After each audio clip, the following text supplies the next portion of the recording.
तो दोस्तों पिछले वीडियो में हम लोग प्रकाश के संदर्भ में बात कर रहे थे दोस्तों कि प्रकाश का परावर्तन चैप्टर का ये सेकंड क्लास है। फर्स्ट क्लास हम लोग दोस्तों पढ़ चुके हैं। सेकंड क्लास में हम लोग को क्या पढ़ना है दोस्तों कि ये जो है प्रकाश किन ही वस्तुओं पर किस प्रकार अपना प्रकाश आपतित कराता है, कैसे हम किसी वस्तु को देखते हैं, क्या कारण है कि हमें प्रकाश जो डायरेक्ट रूप में नहीं आता है लेकिन फिर भी हम किसी वस्तु को देख सकते हैं। जैसे कि अभी दोस्तों बाहर लाइट है, अपना जो लाइट था ये कट हो चुका है।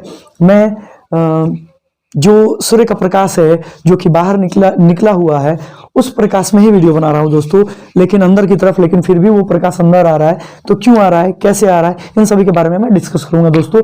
यहाँ पर ध्यान दीजिएगा, हम प्रकाश की चर्चा कर रहे थे तो ये चर्चा कर रहे थे कि प्रकाश एक ऐसा माध्यम है जिससे हम किसी वस्तु को आसानी से देख सकते हैं। इसका मतलब ये था कि प्रकाश चाहिए किसी वस्तु को देखने के लिए। तो वस्तु मतलब पदार्थ, तो हम प्रकाश को पदार्थ के संदर्भ में देखें तो दोस्तों हम ये देखें कि पदार्थ जो थे वो कितने टाइप के थे, दो टाइप के, या तो एक प्रदीप्त था और दूसरा क्या था, अप्रदीप्त। प्रदीप्त हम उनको बोलते थे जिनके पास अपना प्रकाश होता था, अप्रदीप्त हम उनको बोलते थे जिनके पास अपना प्रकाश नहीं होता था। अब आगे बात आती है दोस्तों कि जिनके पास अपना प्रकाश है उन्हें तो हम वी कैन सी इट, हम उसे देख सकते हैं, but there is a problem about non luminous. ये तो ल्यूमिनस है, जिनके पास अपना प्रकाश है उसको ल्यूमिनस बोलते हैं, जिसके पास अपना प्रकाश नहीं है उसको नॉन ल्यूमिनस बोलते हैं, अप्रदीप्त बोलते हैं। तो यहाँ पर एक प्रॉब्लम है जो कि नॉन ल्यूमिनस के साथ है, अप्रदीप्त के साथ है। तो बताएंगे कि अप्रदीप्त को हम कैसे देखेंगे। अब अप्रदीप्त को भी देखें हम तो प्रकाश की तुलना में अगर हम इसको बांटे अप्रदीप्त पदार्थ को तो there can be categorised into 3 types. ये 3 प्रकार से वर्गीकृत किए जाते हैं। एक कहलाता है पारदर्शी जिसको हम ट्रांसपेरेंट कहते हैं, दूसरे को कहते हैं पारभासी जिसको हम ट्रांसलूसेंट कहते हैं, और तीसरे को ओपेक कहते हैं जिसको अपारदर्शी कहते हैं। पारदर्शी किसको कहते हैं, जिससे प्रकाश पूरी तरह पार कर जाए। और पारभासी किसको कहते हैं, जिससे प्रकाश अंशतः पार करे। और अपारदर्शी उन्हें कहते हैं जिनके पास जिनसे प्रकाश पार ही ना करे। अगर हम सबके एग्जाम्पल की बात करें तो इसका शीशा हो जाएगा या कांच हो जाएगा दोस्तों। अगर हम इसकी चर्चा करें तो ये आपको पारभासी में हम आपको बताए थे घिसा हुआ कांच हो जाएगा या फिर तेल लगा कागज हो जाएगा, ये हो जाएगा। अपारदर्शी की बात करें तो अपारदर्शी में दोस्तों क्या आ जाएगा, अपारदर्शी में आपको ईंट आ जाएंगे, पत्थर आ जाएंगे, ये सारी चीजें आ जाएंगी दोस्तों। ठीक है, तो उम्मीद करते हैं कि इधर दिखाई दे रहा होगा, दिखाई दे रहा है, चलिए ठीक है देखते हैं यहाँ पर। तो अब बात निकल के आती है दोस्तों कि पारदर्शी, पारभासी और अपारदर्शी को देखने के लिए हमें क्या करना होगा। तो उससे पहले हम प्रकाश के कुछ तथ्यों को पढ़ेंगे जिसमें आपको ये जानना है कि ये अगर अपने पास प्रकाश है दोस्तों तो प्रकाश हम जानते हैं कि प्रकाश जो होता है दोस्तों सरल रेखा में चलता है। प्रकाश किस रेखा में चलता है, सरल रेखा में चलता है। प्रकाश कैसा चलता है, सरल रेखा में गमन करता है। प्रकाश क्या होता है, सरल रेखा में गमन करता है। तो यहाँ पर बात निकल के ये आती है दोस्तों कि सरल रेखा में गमन करने वाले प्रकाश को क्या कहते हैं। तो सरल रेखा में गमन करने वाले प्रकाश को दोस्तों हम कहते हैं किरण। हम क्या कहते हैं, किरण। सरल रेखा में गमन करने वाले प्रकाश को कहते हैं किरण, यानी कि रे। और किरणों के समूह को दोस्तों, किरणों के समूह को हम कहते हैं किरण पुंज। किरणों के समूह को हम क्या कहते हैं दोस्तों, हम कहते हैं किरण पुंज। हम क्या कहते हैं दोस्तों, किरण पुंज। ध्यान दीजिएगा। और अगर हम चर्चा करें किरण पुंज की कि किरण पुंज कितने प्रकार के होते हैं दोस्तों, तो किरण पुंज होते हैं दोस्तों 3 टाइप के। कितने टाइप के, 3 टाइप के। एक होता है दोस्तों अपसारी, एक होता है दोस्तों अभिसारी, पहले लिख देते हैं समांतर, और फिर होता है दोस्तों अभिसारी। ठीक है दोस्तों, इसको क्लियर रखना। अब समझाते हैं उसको समझिए। अपसारी उसको बोलते हैं और समांतर उसको बोलते हैं और अभिसारी उसको बोलते हैं। समझते हैं कैसे। तो देखिए, अपसारी उसको बोलते हैं, अपसारी किरण पुंज, जिसमें किसी बिंदु स्रोत से प्रकाश निकले और विभिन्न दिशा में क्या हो जाए, फैल जाए। जब किसी बिंदु स्रोत से प्रकाश निकलकर विभिन्न दिशाओं में फैल जाती है तो ऐसे किरण पुंज को हम क्या कहते हैं। ये एक बिंदु स्रोत से प्रकाश निकली हुई है, बिंदु स्रोत से, इस बिंदु स्रोत से प्रकाश निकलकर क्या हो रही है दोस्तों, विभिन्न दिशा में फैल जा रही है। इस बिंदु स्रोत से प्रकाश निकलकर क्या हो रही है दोस्तों, विभिन्न दिशा में फैल जा रही है, इसलिए हम इसे क्या कहेंगे, अपसारी किरण पुंज। समांतर हम किसे बोलते हैं, समांतर किरण पुंज। तो समांतर रेखाओं में चलने वाले प्रकाश किरणों के समूह को समांतर रेखाओं में चलने वाले प्रकाश किरणों के समूह को समांतर किरण पुंज कहते हैं। और इसमें क्या होगा, अभिसारी में दोस्तों, जब प्रकाश की किरण विभिन्न दिशाओं से आकर, जब प्रकाश की किरण दोस्तों विभिन्न दिशाओं से आकर एक बिंदु पर मिलती है, विभिन्न दिशाओं से आकर एक बिंदु पर मिलती है, यहाँ पर प्रकाश निकल रही है और यहाँ पर प्रकाश एक बिंदु पर मिल रही है, इसे हम क्या बोलेंगे दोस्तों? अभिसारी। याद रखिएगा, ये बहुत सिंपल है, इसमें ज़्यादा समय नहीं लगाएंगे हम लोग। बिंदु स्रोत से प्रकाश निकले, अपसारी समांतर रेखा में चले, समांतर, और अभिसारी किसको बोलते हैं? जब विभिन्न दिशा से प्रकाश आकर किसी एक बिंदु पर मिले। तो दोस्तों यहाँ पर अब आते हैं हम लोग नेक्स्ट पे। तो नेक्स्ट पे ये आते हैं कि प्रकाश में टोटल जो है दोस्तों ये अपसारी, समांतर और अभिसारी है। तो हम प्रकाश को दोस्तों अगर हम सिंपली देखें, लाइट आ गया दोस्तों, चलिए देखते हैं, लाइट की मदद से देखते हैं। तो यहाँ पर बात ये निकल के आती है दोस्तों कि अपसारी, समांतर और अभिसारी की चर्चा हम कर रहे थे।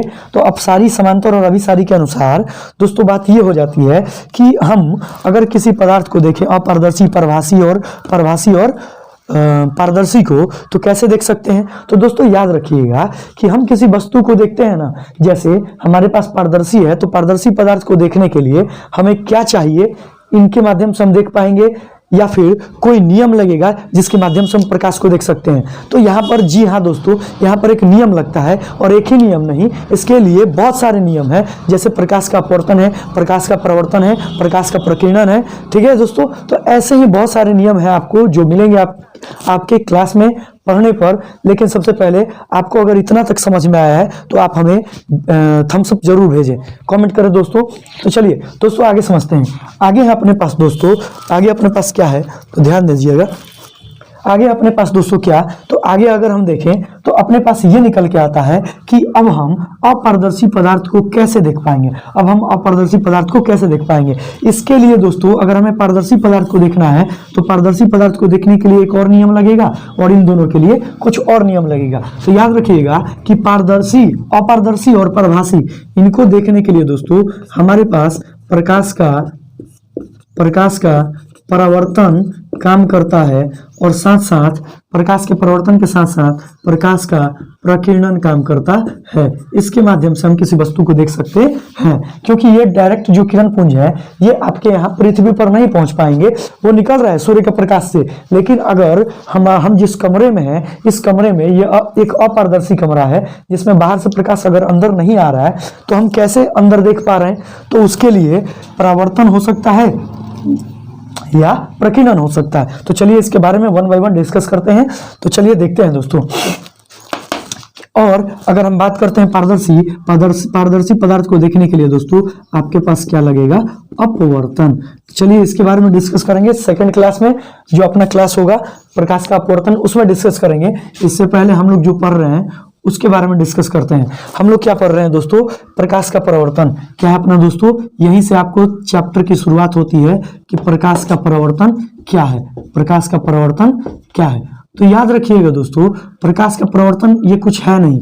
हम नॉर्मल अपने दैनिक जीवन में बहुत सारे क्रियाकलाप करते हैं। हम अपने दैनिक जीवन में बहुत सारे क्रियाकलाप करते हैं। जैसे एग्जाम्पल के रूप में दें, अगर हम किसी गेंद को दीवार पर फेंके तो वो क्या होगा? सामने मेरे दीवार है, तो अगर मैं किसी वस्तु को इस दीवार पे फेंकूं तो वो क्या होगा? ये गेंद टकरा के वापस क्या आएगा? हमारे हाथों में। अगर हम क्या करें, गेंद को नीचे फेंकूं, तो नीचे फेंकने पर क्या होगा दोस्तों? ऊपर आएगा। इसका मतलब ये है दोस्तों कि जो भी हम वस्तु कहीं प्रतिरोध से टकरा रहा है तो वह वस्तु क्या हो रहा है? वापस किसी न किसी पथ पर लौट रहा है। तो दोस्तों याद रखिएगा, ठीक ऐसी ही प्रक्रिया प्रकाश के साथ होती है। उसमें क्या होता है दोस्तों, हम आपको समझाना चाहेंगे कि प्रकाश को जब किसी सतह पर हम आपतित कराते हैं ना, किसी सतह पर भेजते हैं, जैसे मैं प्रकाश को यहाँ पर इस सतह पे जैसे टॉर्च में लाऊं और मैं टॉर्च को यहाँ पर ऐसे जलाऊं, जैसे मैं आपको दोस्तों दिखाना चाहूंगा दोस्तों, जैसे कि मैं यहाँ पर टॉर्च जला रहा हूँ, तो ये टॉर्च जला रहा हूँ, देखो मोबाइल का फ्लैश है, तो अगर मैं इसको यहाँ पे जला रहा हूँ दोस्तों, तो ये जला रहा हूँ तो ये प्रकाश इस पे टकरा रहा है और टकरा के वापस इस माध्यम में लौट रहा है। प्रकाश इधर टकरा रहा है और इस माध्यम में लौट रहा है। इसका मतलब क्या है कि प्रकाश गया इस अपारदर्शी माध्यम से या प्रतिरोध वाले माध्यम से टकराया और टकरा के वापस इस दिशा में चला गया। इसका मतलब ये है दोस्तों, यही प्रक्रिया कहलाती है प्रकाश का परावर्तन। यानी कि प्रकाश का, इसका मतलब ये है दोस्तों कि प्रकाश का, इसका मतलब क्या है कि प्रकाश का किसी सतह से टकराना, प्रकाश का दोस्तों क्या है? किसी सतह से टकराना प्रकाश का किसी सतह से टकराना और वापस उसी माध्यम में लौट जाना, वापस उसी माध्यम में लौट जाना, वापस उसी माध्यम में लौट जाना, उसी माध्यम में लौट जाना प्रकाश का परावर्तन कहलाता है। लौट जाना प्रकाश का परावर्तन कहलाता है, प्रकाश का परावर्तन कहलाता है। तो दोस्तों ये चीज आप समझ चुके हैं अच्छी तरह से कि प्रकाश का किसी सतह से टकराना और वापस उसी माध्यम में लौट जाना प्रकाश का परावर्तन कहलाता है। इस चीज को आप क्लियर कर चुके। यानी कि अगर हम आपको दिखाएं, यहाँ पर एक सतह है और इस सतह पर दोस्तों, इस सतह पर प्रकाश जो है आपतित होगा। याद रखिएगा, इस सतह पर प्रकाश क्या होगा दोस्तों? आपतित होगा। जैसे यहाँ पर एक सतह है, इस सतह पर दोस्तों क्या हो रहा है? इस सतह पर प्रकाश आपतित हो रहा है। ध्यान दीजिएगा, लाइट चली जा रही है।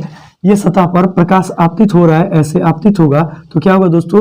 वापस इस माध्यम में लौट जाएगा। अभी मैं इसकी चर्चा करूंगा कि ये ऐसा क्यों होता है, इसका क्या कारण है। इसके कारण भी हम लोग पढ़ेंगे दोस्तों। इससे पहले मैं आपको एक और जो बचा हुआ था जिसको कहते हैं प्रकीर्णन, इस प्रकीर्णन को भी समझा दूं कि प्रकाश का प्रकीर्णन आखिर है क्या।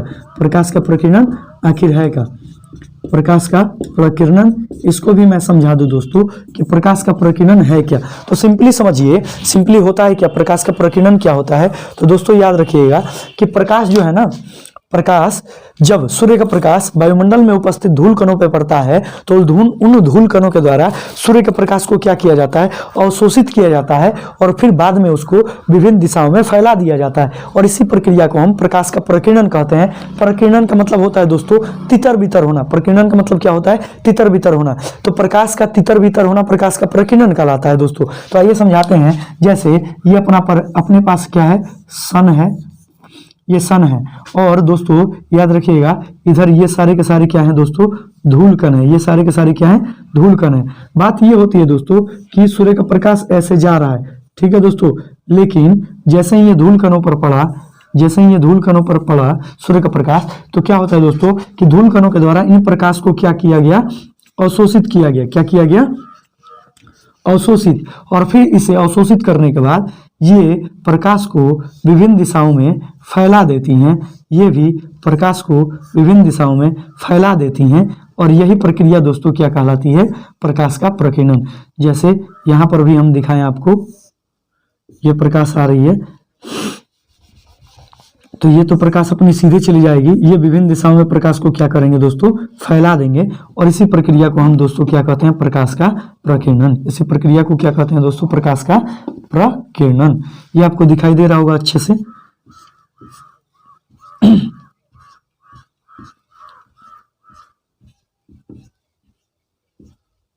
तो इसकी हम परिभाषा दोस्तों लिखवा रहे हैं। लिखवाएंगे कैसे? सुन लीजिए क्या है। सुनो, यहाँ पर सूर्य है और सूर्य और ये सारे क्या है आपको? धूल के कण है। ये सारे क्या है आपको दोस्तों? धूल के कण है। तो समझिएगा पॉइंट कि जब सूर्य का प्रकाश वायुमंडल में उपस्थित धूल कणों पर पड़ता है, क्या क्या आप लिखेंगे? प्रकाश का प्रकीर्णन आप कैसे लिखेंगे? आप ये लिखेंगे कि जब सूर्य का प्रकाश, जब अपने से लगाना है और फिर ये कहना है कि जब सूर्य का प्रकाश वायुमंडल में उपस्थित धूल कणों पर पड़ता है तो इन धूल कणों के द्वारा सूर्य के प्रकाश का अवशोषण किया जाता है और फिर बाद में इन कणों के द्वारा सूर्य के प्रकाश का विभिन्न दिशाओं में फैला दिया जाता है। सूर्य के प्रकाश को विभिन्न दिशाओं में फैला दिया जाता है और यही घटना क्या कहलाती है? प्रकाश की प्रकीर्णन कहलाती है। उम्मीद करते हैं समझ में आया होगा। तो दोस्तों अभी जो यहाँ पर है कि प्रकाश का प्रवर्तन, अभी नेक्स्ट वीडियो जो मैं बनाऊंगा उस वीडियो में मैं बताऊंगा कि प्रकाश जो है इस सतह पर टकराने के बाद क्यों गई इधर उधर और उसी माध्यम में क्यों लौटी, ये सतह क्या कहलाएगा, प्रकाश किस नियम के द्वारा इतने इसी माध्यम में लौटी या किस नियम के द्वारा वह परावर्तन की, इन सभी के बारे में दोस्तों यहाँ पर मैं डिस्कस करूंगा। उम्मीद करता हूं समझ में आया दोस्तों। अगर आपको समझ में आया है तो प्लीज इस चैनल को क्या करें? सब्सक्राइब करें और दोस्तों के साथ शेयर करना ना भूलें। उम्मीद करते हैं अच्छी तरह से समझ में आया होगा।